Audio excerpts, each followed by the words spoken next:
ശ്യാം കണ്ണാടി രണ്ടാളും സെന്റ് ഇട്ടോണ്ട് വന്നില്ല ഇന്ന്. എങ്ങനെയുണ്ട് സ്മെല്ല്? ആ സൂപ്പർ. എന്റെ ഫോഗ് 150 രൂപ. എന്റെ ഡെൻമാർ 200 രൂപ. ആ എന്ത് മണ ഇത്? എന്തൊരു വൃത്തികെട്ട മണ. എന്റെ ഉരുളക്കിഴങ്ങ് പോണ്ട 5 rupees. ഇന്നലെ തന്ന അസൈൻമെന്റ് കട്ടിക്ക്. ഇത്ര അർജന്റ് ആക്കിയാൽ എങ്ങനെ?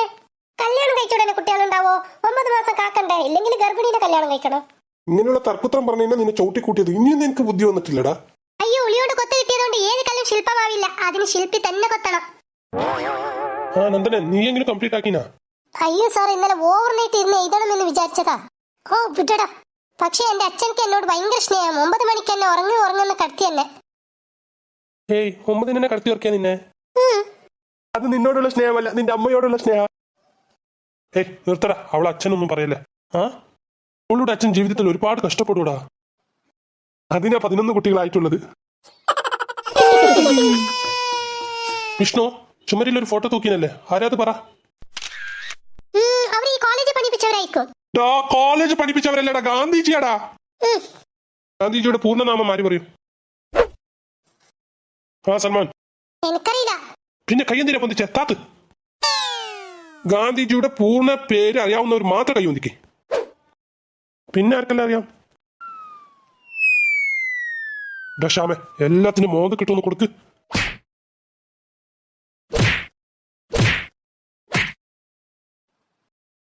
ഇനി പറ. ഗാന്ധിജിയുടെ പൂർണ്ണനാമം പൂജാ ഗാന്ധി. എന്ത് പറ്റി സർ? ഗാന്ധിജിയുടെ പൂർണ്ണനാമം പൂജാ ഗാന്ധി അല്ലടാ, പിന്നെ മോഹൻദാസ് കരംചന്ദ് ഗാന്ധി.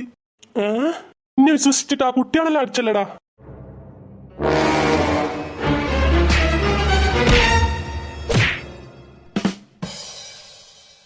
സൽമാൻ, ക്വസ്റ്റ്യൻസ് ചോദിക്കാം, ആൻസർ പറ. പശുക്കൾ എന്ത് തരും? പശുക്കൾ ചാണകം തരും. പശുക്കൾ പാല് തരുവാടാ. ഓക്കെ, ഇനിയൊന്ന് ചോദിക്കാം. ഡോക്ടർമാർ എന്ത് ചെയ്യും? ഡോക്ടർമാർ കുണ്ടിക്ക് സൂചി കുത്തും. ഡോക്ടർമാര് രോഗങ്ങൾ ഭേദപ്പെടുത്തോടോ. നിന്നൊക്കെ ഉണ്ടല്ലോ.